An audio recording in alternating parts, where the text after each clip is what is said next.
Berita selanjutnya datang dari pemuda asal Lampung Timur yang aniaya ibu kandungnya. TS 25 tahun pemuda asal Lampung Timur yang melakukan penganiayaan dan percobaan perudapan kepada ibu kandungnya, MS 46 tahun. Saat ini sudah diamankan kepolisian.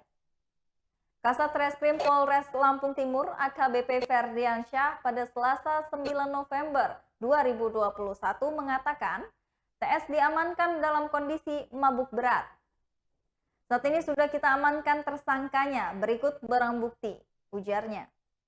Ferdiansyah menambahkan, saat melakukan penganiayaan dan percobaan rudapan paksa tersebut, TS dalam pengaruh minuman keras.